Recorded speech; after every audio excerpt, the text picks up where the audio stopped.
6 assemblies इसको जो है वोट देती हैं, लेकिन उसके पावर्स आप देखें, उसके बाद चाय के पैसे भी नहीं है।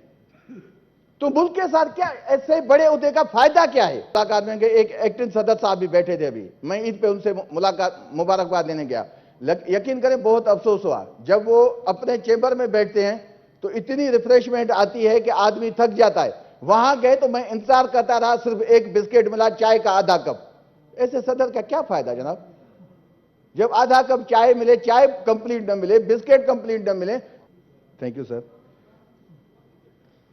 सर देखिए, ये सदर साहब के खिताब पे हमें जो है अपने कमेंट्स देने हैं, स्पीच करने का, सदर साहब की हिफाजत ये होनी चाहिए, वो होनी चाहिए, उन्होंने खिताब में क्या कहा, मुल्क को कैसे चलाया जाए। कभी हमने सोचा है कि उस सदर की खुद की हिफाजत कितनी है? ये जो प्रेसिडेंट अब पाकिस्तान बड़े में बड़ा आईनी ओहदा है, आप देखें इसका ये इलेक्ट कहां से होता है? इलेक्ट होता है ये चारों असेंबलीज, सूबाई असेंबली, नेशनल असेंबली, ये हमारा अपर हाउस सेनेट। 6 असेंबलीज इसको जो है वोट देती हैं, लेकिन उसके पावर्स आप देखें, उसके बाद चाय के पैसे भी नहीं है। तो मुल्क के साथ क्या ऐसे बड़े उहदे का फायदा क्या है? मुझे तो आज तक समझ में नहीं आई। अगर इसका फायदा यह है कि एक साल में आके ज्वाइंट सेशन को खिताब करना है, तो मेरे ख्याल में पाकिस्तान में ऐसे उहदे इतने तकलीफ से नहीं आने चाहिए। हां, इसके आसान तरीका भी हो सकता है। ये हाउस ऑफ फेडरेशन है, जहां इतनी तरामीम हुई हैं, सब हमारे दोस्त बैठे हैं, लेफ्ट राइट हम सब एक ही भाई हैं, हम इस हाउस के मेंबर्स हैं, कुलीग्स हैं।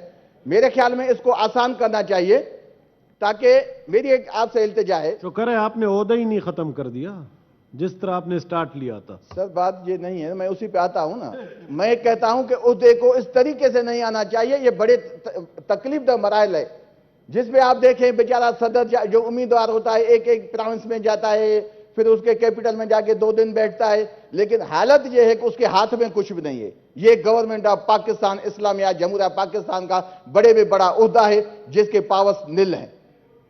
बात यह है, मेरी आपसे इल्तिजा है, इसकी जो इलेक्शन का तरीकेकार है, अगर ये अमेंडमेंट आ जाए तो मैं एज अ पीटीआई ये आपको यकीन दिलाता हूं कि हम इसकी हिमायत करेंगे, ताकि ये जो हाउस ऑफ फेडरेशन है, इसमें इक्वल नुमाइंदगी है, सब सूबों के इक्वल वोट्स हैं। सेनेट में ये सेनेट से सिर्फ इलेक्ट, जितने अख्तियार आते हैं तो सिर्फ इस हाउस से इसको इलेक्ट होना चाहिए, बाकी असेंबलीज को तकलीफ न दे। देखिए, ये अलमिया है कि एक असेंबली, नेशनल असेंबली का जो हेड है, वो पूरे पाकिस्तान को उल्टा सीधा करता है, जैसे चाहता है। वो हफ्ते में 50 बिल ले आता है, लेकिन उसके पास कुछ भी नहीं है। तो कम से कम हमें जैसे उसके अख्तियार आते हैं, इतना ही उसकी जो इलेक्शन का जो उसका प्रोसेस है, उसको हमें महदूद करना चाहिए। इखराजात भी बचेंगे, लोगों को तकलीफ भी नहीं आएगी, वो जो भी सदर आता है वो भी खुश रहेगा।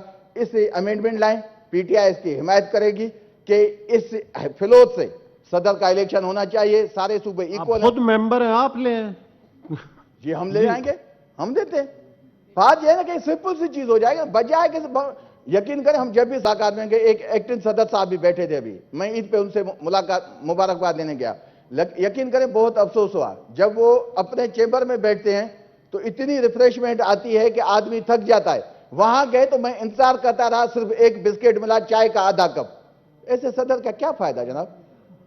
जब आधा कप चाय मिले, चाय कंप्लीट न मिले, बिस्किट कंप्लीट न मिले, तो बेहतर है कि सिर्फ उसका ओहदे का जो इलेक्शन का तरीका है वो बिल्कुल इतना मिनिमाइज कर दें कि वो बहुत आसानी हो जाए, कभी किसी को आ जाए, कभी किसी को हटाया जाए। तो मेरी आपसे इल्तिजा है, ताकि आज शहादत साहब भी बैठे हैं, अगर इसको कंक्लूड करते हैं तो ठीक है, वरना अगर मुझे आप टाइम देंगे तो मैं इस पर ज्यादा भी बोल सकता हूं। Thank you sir.